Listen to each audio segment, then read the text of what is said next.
Other than that, sa positive naman mga kapiksi, nakikita naman natin yung may mga changes or pagbabago naman na maaari kayong ma-experience. Itong changes na to guys, ito yung magdadala ng productivity sa inyo. So pag sinabing productivity, medyo magiging busy kayo, magiging abala kayo.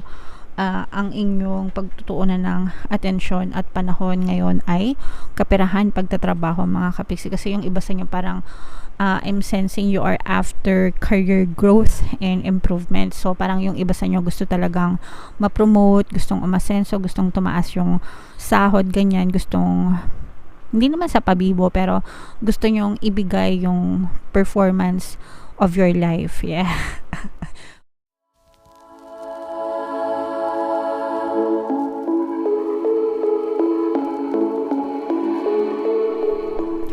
Hello guys, hello Pisces. Welcome back to Pinoy Pixie Tarot. Ang pamagat ng ating episode for tonight is mid-month kapalaran para ngayong August 16 to 30. October pala, sorry. October 16 to 31 mga kapiksi para sa Pisces, Sun, Moon, Rising, Sign, and Venus. General reading lang guys. Pwede mag-resonate, pwedeng hindi. Combination ng positive and negative energy mga kapiksi. Comment down below guys if naka-resonate kayo sa mga messages para sa inyo. So, itong unang spread mga kapiksi, titingnan natin kung ano yung mga mensahe sa inyo ng inyong mga gabay para ngayong October 16 to 31. Alright, so unahin natin ito mga kapiksi, no? This will not resonate with all guys, but in case naka-resonate kayo, comment down below. Mystery mga kapiksi, this is more on spiritual journey sa inyong buhay, no? Sometimes kasi, you have to remember guys that we are all spiritual beings trapped in a human form mga kapiksi, and sometimes parang nagkakaroon tayo ng mga spiritual awakenings or parang nagkakaroon tayo ng mga experiences na mala mysterious or misteryoso, no? But it's more on the spiritual journey sa ating buhay mga kapiksi. So hayaan nyo lang guys, no? Lahat naman tayo is entitled kung gusto nating sundin yung ating spiritual path or hindi.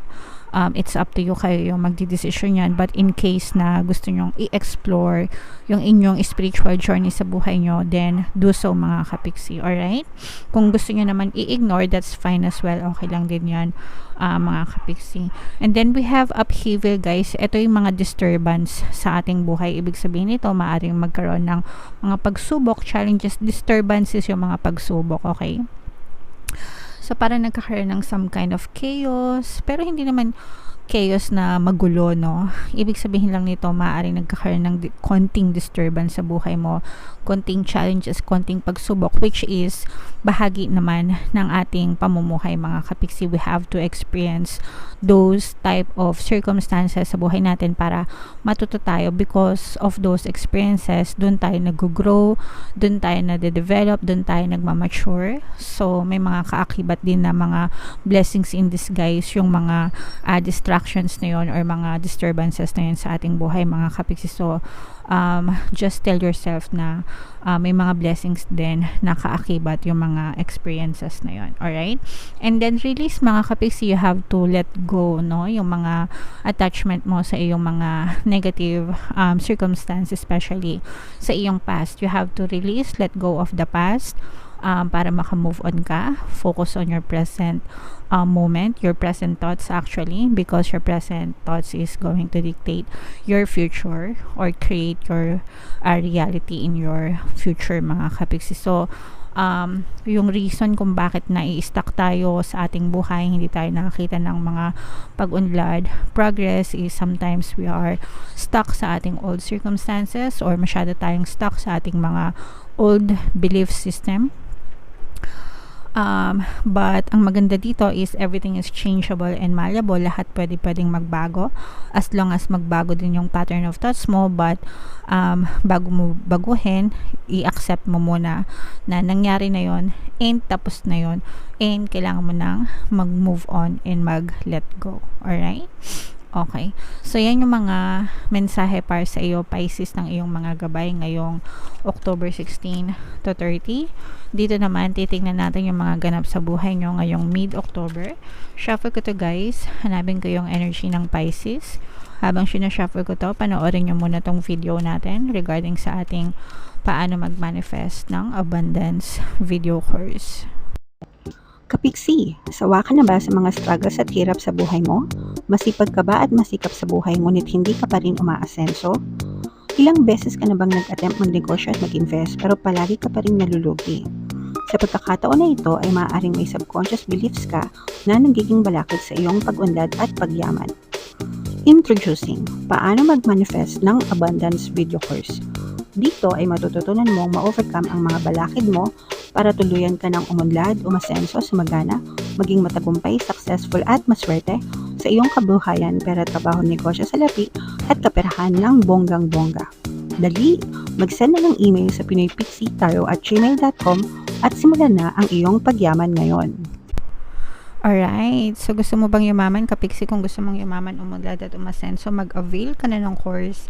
Sobrang ganda talaga niyan mga kapiksi, and good news no, kasi magbibigay ako ng 10% discount sa lahat na mag-avail ng course until October 31 guys. So mag-avail na kayo.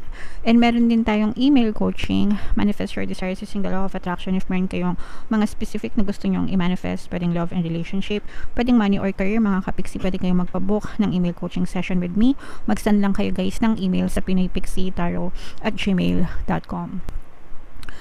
So, Pisces guys, kayo ay na-represent ng King of Cups sa ating spread. Lumabas din dito yung feminine energy ng water sign, Cancer, Pisces, Scorpio. For some of you, you may also be dealing with another water sign. Ito yung positive and negative energy mga kapiksi. Unahin natin yung negative guys. Sa negative guys, meron tayong nakikita mga konting pag-aaway.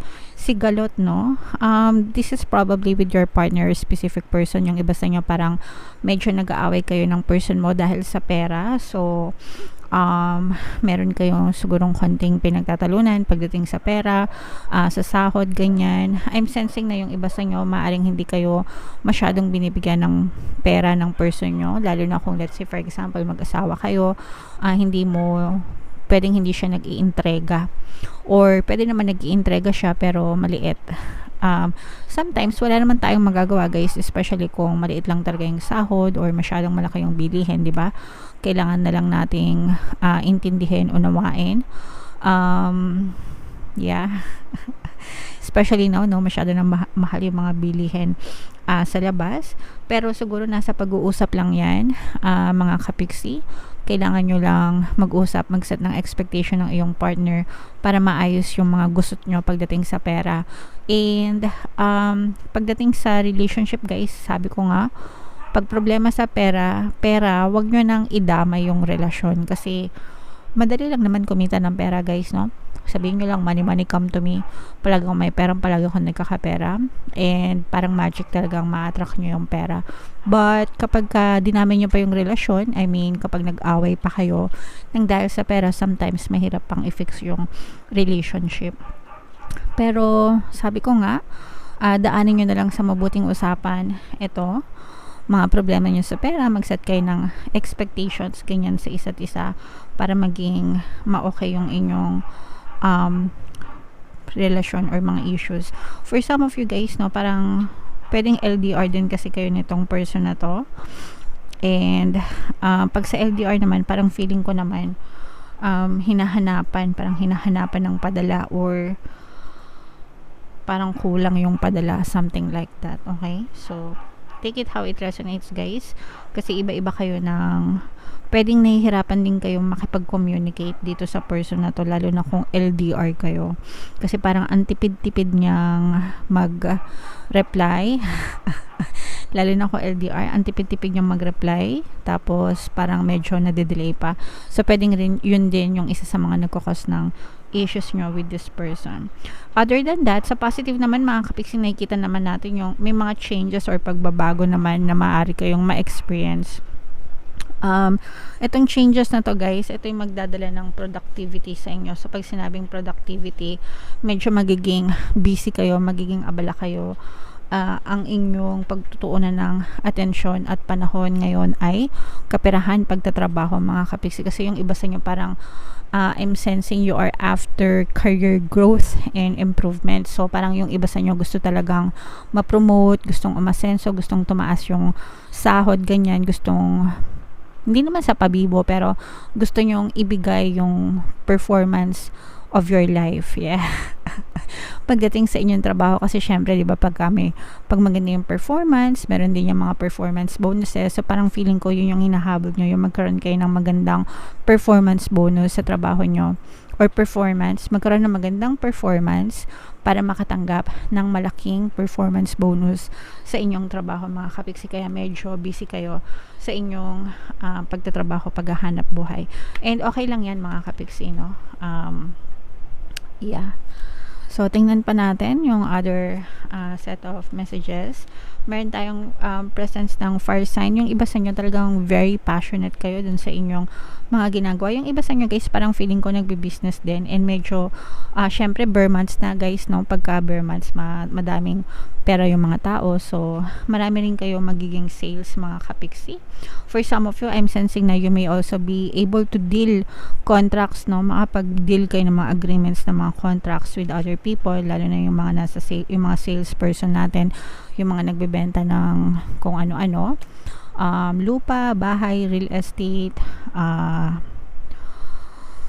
mga kotse, mga nag-ahente, ganyan. So, maaring makapagpirmahan kayo ng mga kontrata, and sobrang chinatsaga nyo talaga ito, ang mga kapiksi. Angel number 777, guys. So, check nyo yung ibig sabihin yan. Baka may additional na mensahe sa inyo ang inyong mga anghel gabay.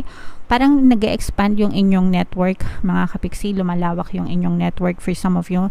Kung kayo nagnenegosyo, parang dumadami yung mga feedback nyo, positive feedback, positive reviews mula sa mga existing clients nyo, and as a result, nag-a-attract siya ng more clients and more sales pa para sa iyong negosyo. And for some of you naman, again, yung mga nag-focus sa kanilang career, no? Talagang makakatanggap kayo ng mga malalaking bonus sa inyong trabaho, mga kapiksi, dahil bunga ng inyong mga pagsisikap and pagtsatsaga din sa inyong paghahanap buhay. So, ituloy-tuloy nyo lang yan, mga kapiksi. Mag-persist lang. I-mind nyo na to, guys, no? Yung mga magagandang balita, mga changes, pagbabago na sinabi ko, and itong mga bonuses na to, itong mga big clients, big contracts na to, i-mind nyo na yan sa comment section para talagang maging maganda yung daloy ng inyong kaperahan ngayong October 16 to 30, Pisces. Alright?